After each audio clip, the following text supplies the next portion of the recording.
This film is about the Bristol Bay Area Plan, which is now being revised by the Alaska Department of Natural Resources. Now is the time to consider what you want to see in the new Bristol Bay Area Plan. The state of Alaska owns about 12 million acres of land in the Bristol Bay drainages. DNR is now seeking public input on their proposed revisions of the plan. Alaskans have the opportunity to influence how the state will manage these lands in the future. How Alaska manages its land affects everyone and everything. It affects conservation and the development of resources in our area. It affects subsistence and the quality of our lives. It affects those who live and work here and those who visit Bristol Bay. It also affects our economic opportunities. In Alaska, area plans guide state land use decisions, such as whether to allow development, like the proposed pebble mine, on those state lands. An area plan inventories the resources and uses of land, divides the state land into planning units, and classifies each unit according to what should be the primary uses of that land, such as for habitat or mining being a primary use. Any unit can have up to 3 code classifications. An area plan also requires that land uses be compatible with sustained yield and prohibits uses when they are incompatible with sustained yield.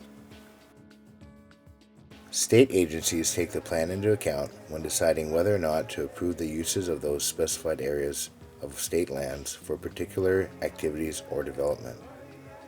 And regulators take into account when considering permits for activities or development that does occur. The first area plan for Bristol Bay was adopted in 1984. It emphasized protecting fish and wildlife habitat and protecting hunting and fishing. This is a map from the 1984 plan. It shows that the 1984 plan co-classified nearly all 12 million acres as habitat, plus other uses such as hunting and fishing, mining, and oil and gas. Co-classifying land required mining to be compatible with habitat and subsistence, commercial and sport hunting and fishing. The 2005 Bristol Bay Area Plan was drastically different from the 1984 plan. It eliminated nearly all prior classifications of land for habitat, hunting, and fishing, and classified land with mineral deposits as solely mineral land. This included the land at the Pebble deposit. Under this plan, mineral development like the proposed pebble mine does not have to be compatible with habitat or public hunting and fishing. This is a map from the 2005 plan showing these changes. You can see that the 2005 plan eliminated 93% or 10.7 million acres of habitat classification on state land. The 2005 Bristol Bay Area Plan made mining and mineral exploration the only designated use on 9.4 million acres in the Bristol Bay drainages, nearly 80% of the state-owned land in the region. This transformed habitat, subsistence, and recreation into prohibited uses whenever they conflict with mining or mineral exploration. Out of concern that the 2005 area plan did not strike the right balance to protect subsistence and fish and wildlife, 6 Bristol Bay tribes and commercial and sports fishing organizations sued the Alaska Department of Natural Resources over the changes made in the 2005 Bristol Bay Area Plan. To settle this litigation, the state agreed to revise the 2005 plan. The state's review and revision process has now begun. The official 90-day comment period ends April 4th, 2013. DNR recently released proposed revisions to the Bristol Bay Area Plan. What they are proposing will help to recover some of the habitat classifications from 1984 that were lost in the 2005 area plan. It's commendable that DNR is considering taking steps to improve protections for fish, wildlife, and sustainable uses of state land in Bristol Bay. Yet DNR's proposed revisions fail to take into account significant concerns from local communities and doesn't go far enough to protect wild game, salmon, subsistence, recreation, sports fishing, or other public uses of fish and game. While tribes, sportsmen, and commercial fishermen have made every attempt to work with the state regarding their concerns, DNR did no consultation with Bristol Bay residents, tribes, local governments, commercial fishing groups, or others before drafting the proposed changes to the plan. So in order to help facilitate public discussion regarding DNR's revision process, we are reaching out to people of Bristol Bay to explain the area plan and proposed changes. and help define key issues or concerns you think DNR should consider. This is a map showing how the proposed amendments only slightly increase fish and wildlife habitat on state land. Let's look at some of the proposed revisions. DNR is proposing to classify as habitat all those salmon streams which are closed to mining claims by Mineral Closing Order MCO 393. This includes most of the north and south forks of the Cockatoolie River and Upper Tulare Creek. While the Mineral Closing Order prevents mine claims from being staked in the streams that it covers, having those streams classified as habitat will go further, ensuring that other uses which are not compatible with fish habitat, like storing acid-generating mine waste, will not be allowed. DNR is proposing to classify as habitat the entire reach of navigable and anadromous streams. This is an improvement from the 2005 plan, but they refuse to classify non-navigable streams as habitat. This allows salmon streams to be classified as habitat only if they are navigable by boat. Salmon spawn in shallow remote streams, and just because you can't drive a boat there doesn't mean it's not important fish habitat. DNR is proposing to classify as habitat the western half of Lake Iliamna, into which Lower Tulare drains from the Pebble deposit. This is a good thing considering Lake Iliamna is critical for salmon rearing. DNR is proposing to classify some moose calving areas as habitat, but DNR does not classify moose wintering areas as habitat. DNR does not classify caribou calving or wintering grounds as habitat. Hunters know that these areas are essential habitat for wild game.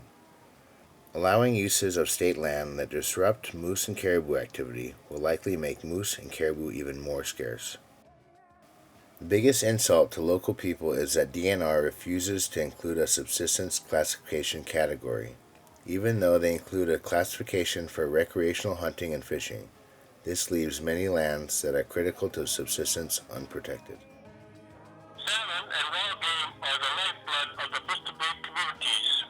These resources are not just a part of our culture or the food on our table, they are fundamental to who we are as Yupik, Dena'ina, and Arutuk. It's critical for affected communities to have their voices heard. The 2005 plan favors mining over fishing game when it names a unit of land pebble, designates it only for minerals, and states that mineral development in this unit is expected to be authorized.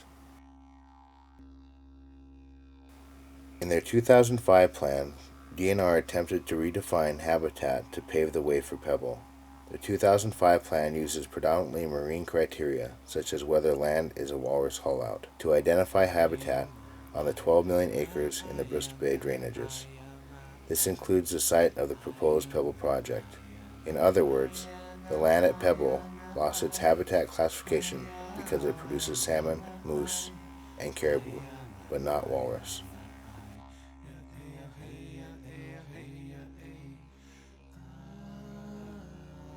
Pebble could end up being the largest open-pit copper and gold mine in North America. Mining the full deposit could require destroying up to 87 miles of salmon streams and at least 2,500 acres of wetlands. It would also require storing and treating 10 billion tons of toxic mine waste forever.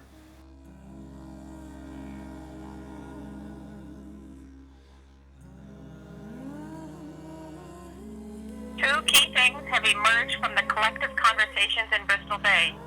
First, a commitment to the protection of the land, resources, sustainable economy, and a subsistence way of life that is dependent upon renewable resources. And secondly, a strong recognition of the importance of local voices in managing the natural resources that have sustained us for thousands of years. In a recent Anchorage Daily News opinion piece, DNR Commissioner Dan Sullivan discussed natural resources in the state of Alaska without even mentioning commercial fishing. Our industry generates more jobs than oil, gas, and mining combined. The Alaska Department of Natural Resources clearly will not take actions to protect the renewable salmon resource and the fishing industry at stake in Bristol Bay.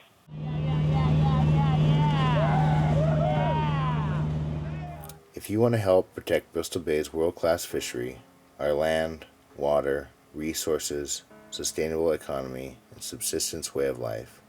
Please let DNR know. Insist that DNR include in their revised Bristol Bay Area Plan a subsistence land classification category. Classification of all anadromous waters as habitat, regardless of navigability. Increased habitat classifications for fish and wildlife. Prohibition of metallic sulfide mines in the Nushgak and Kwijak drainages. A new mineral closing order that would ban new mining claims on or along salmon spawning streams threatened by mining. Voluntary cooperative planning. Water level protections for fish as they were in the 1984 plan, such that in Bristol Bay we automatically reserve water for fish. If you want to take water out, you have to prove no harm to fish. Creation of a Bristol Bay Advisory Board. Implementation of the precautionary principle as it was adopted by the Alaska Board of Fisheries, meaning, if you don't know, err on the side of caution. Operate under the presumption that all waters in Bristol Bay are needed for salmon unless proven otherwise. Area plans were put in place to keep balance between development and environmental concerns. You could help restore balance to the new Bristol Bay Area Plan. From the 1984 map to the 2005 map, what the 2013 map will look like is up to us. What are your concerns that should be addressed in the new 2013 Area Plan? What are your priorities for land use? What kind of development will sustain us far into the future? What do we want to pass on to our children and grandchildren?